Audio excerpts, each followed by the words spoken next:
Hello. Today we'd like to talk about a very important question. The Jewish people and Judaism in general. Is it racist? There are those that say that it is. There are those that say that it isn't. We'll delve deeper into the topic. Be with us. Yael, please. Yeah, all throughout history it seems that the Jewish people are distinguishing themselves from the rest of the nations. The nation itself was born because a few Babylonians distinguished themselves from all the rest and established a nation called the Jewish nation. Then they had a country of their own, and all throughout history they made sure that they're united and distinguished from everyone else. Now, we know about the concept of assimilation, which is considered to be something negative. We know that it's very hard to convert into Judaism. You have to go through a very lengthy process, as if we don't want others to become Jews. Again, we're distinguishing ourselves from the rest. And the main thing is that we have a Jewish state. And the concept of a Jewish state is seen by many as a racist state, a racist concept. And I'd really like to open with a question. In your opinion, is Judaism racist? I don't know what you mean by Judaism. Please explain, and then I can tell you whether what you define to be Judaism is it racist or not. I'm talking about whoever was born to a Jewish mother, he was circumcised, it's written Jewish in his passport. Maybe you can tell me what Jewish is. No. According to what you think. The common knowledge is that a Jew is he who was born to a Jewish mother, that he lives according to the Jewish culture, believes in the Jewish religion, and so on. That this is what he does, and this is what he wants to keep on doing. And probably he keeps himself this way because he sees that this is better, that he feels that to some extent he's better than others, and that's what keeps him as a Jew, and therefore to some extent he's racist. The question is, does his racism bother others or doesn't it? Does he degrade others by it? Does he want to harm others or not? But the way you put it, that I want to remain what I am, I want to be a Jew, I want to be a part of the Jewish people and so on, as opposed to others that I consider to be less than me. Not necessarily less, but they're different than I am, and I want to keep my uniqueness. Why do you want to keep it? Most of the people don't even know. If they don't know, then there's no question. We have to understand that I want to keep something which is precious, meaning more precious than assimilating or connecting with you. So, I feel myself better than you, to some extent. Maybe I have nothing, but in that nothing, I feel that I'm better than you. That is already called racism.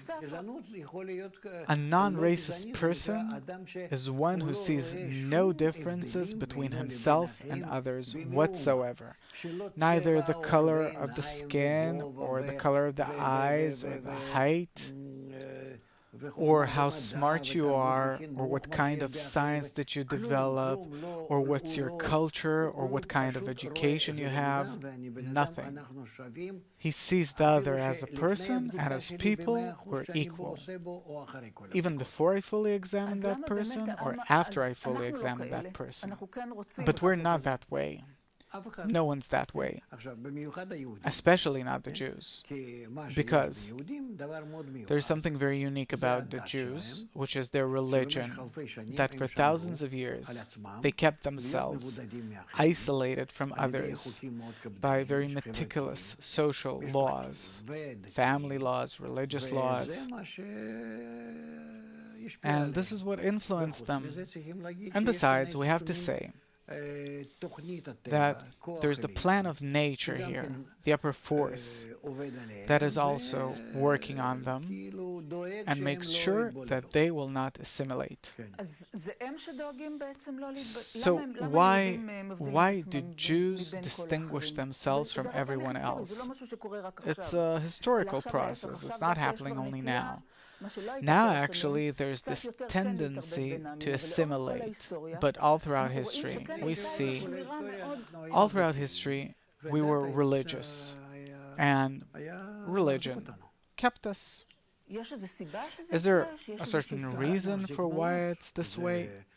Religion really keeps a person. What? A Muslim can get married to a Christian? Yeah, but if you want to become a Muslim, then in 3.5 minutes, you're a Muslim. It's not important. How many minutes does it take? It's a matter of change. If it takes a woman, she has to become a Muslim by the book. She has to become an Islamist. And then he can marry her and take her into his house. And it doesn't matter that after a minute he says, "You're my wife," and he starts living with her and so on. It doesn't matter. All in all, there's a process here of consent, law. Do the Jews see themselves as a separate race than the rest of the world? Undoubtedly. How would you define this race? A special race? Abraham, Isaac, Jacob, you can say, Israel, Jews. Is there really something special about them? It doesn't matter. I don't have to have anything special in order to be racist, even that I'm worse than others. I'm different? Yes. Then that's it. Then I'm racist. This is what we think about ourselves. I'm asking you as a person who sees things a bit differently. No, also other people think this about us, that we're a special people, a wise people, an ancient people. We've reached such a state that throughout history we gave to humanity, how to put it, we stimulated knowledge, wisdom, religion, culture, education in humanity. We developed everything, starting with language and all the literature back in those times where no one thought about it at all, and music and poetry and whatnot. Humanity without the people of Israel would have looked completely differently. They'd barely come down from the trees. And I'm saying this with a complete sense of racism. So you're saying that we have an important role. This is how it is. That Jews are hated, it's not because of this. We're hated, and this is a kind of paradox. We're hated because we're not racist enough. Why don't we continue our uniqueness today in the world as well? The world expects us to be special. Yes, to lead the world forward. So, the Jews are a super race? Again, what do you mean by Jews? But undoubtedly, yes. If we're talking about the purpose of creation and the role of the Jews in attaining the purpose of creation for all of humanity, then Jews have a very exalted role. I'd say the only responsible role, that they're responsible for all of humanity, and therefore we have to understand that this is how it is in nature, and therefore there's a question. Can we be racist with regards to something that's rooted in nature? Am I racist towards my children, that I tell them what to do and that I educate them the way I understand? No, you're the parent and they're the children. So it's the exact very same thing. This is how I am with respect to the rest of humanity. Yeah, but there, you're the father and you have kids. I'm the father for all of humanity. It's truly so. If you look at history, you'll really see that that's how it is. Meaning that Judaism, it's not that it's racist, it's super racist. It's not racism, because it comes from nature, from the Creator, from all of history, that everyone took from us and actually subconsciously want to take, only that we are incapable of functioning according to our destiny. It's not racism. What is it then? It's carrying out our role. When the race theory was developed, and it was said that the Aryan race is the master race, I suppose they were thinking pretty similar things to what you're telling me right now. Yeah, they started measuring people, who's more, who's less, and as a result we got Nazi Germany and other such mutations. It's terrible. Why? Why? Because they wanted to harm others. So it all depends on the intention. Where is it all directed? A. Does it come from nature? And do we want to accept it ourselves? Or does the upper force in humanity compel us to accept it? Meaning the beginning, the middle, and the end. What's the goal? What do you mean beginning, middle, and end? The beginning is that we got it from the Creator, and we have to do it, whether we like it or not. Who's the Creator? The upper force, nature. Meaning it's one of nature's laws, a part of nature's laws. Yeah? So, we differentiated ourselves. We developed in a special way compared to the rest of the Babylonians that did not develop like we did. As a result, we gave the book of books and the religions, and the main thing, we also gave language, especially because without Hebrew, no other language would develop in the world. That's the starting point. You said beginning, middle, and end. That's the starting point. That throughout history, we caused humanity to develop. That's the middle, that's the beginning. So what's the middle? You said beginning, middle, end. That correspondingly you examine whether it's a race that comes to harm others or not, and so on. Afterwards, we left our so-called racism, because it's not racism. We simply existed, and everyone took from us. Philosophy, science, 2,000 and 3,000 years ago, they took it all from us.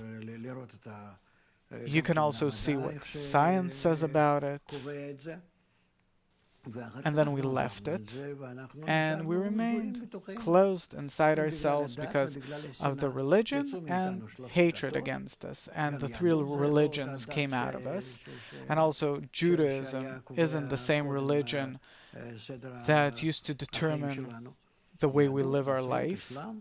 And Judaism, Christianity, and Islam, and this is how we lived for the past 2,000 years. That's in the middle. What's in the end? The end is that because of the pressure on us and because everyone hates us, we have to accept our destiny as our goal and lead all of humanity to the final goal, which is what? That there will be left no racism in the world. That it'll be completely erased from the world, and it says so in our Torah. To begin with, to be as one man and one heart, and love another as thyself. And there's no difference between black, white, red, yellow, and so on. There are no differences whatsoever, but everyone, including everyone, exists as one man and one heart. And love of others covers the entire world. And this was written in our sources 3,000 years ago. And the fact that we don't really want to accept it, and also the world doesn't really want to accept it, that's the reason for all the suffering.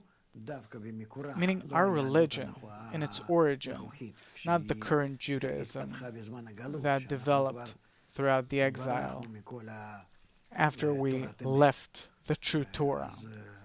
We ran away from it. But the true Torah says that you should love the convert. It says it in the Torah 35 times or more. And a nation not to hate the nations. We have to explain what does the Torah mean by a ger, a convert, a nation, a Jew, Israel. These are all concepts that have to do with connection. The Torah, it's all for connecting everyone as equals.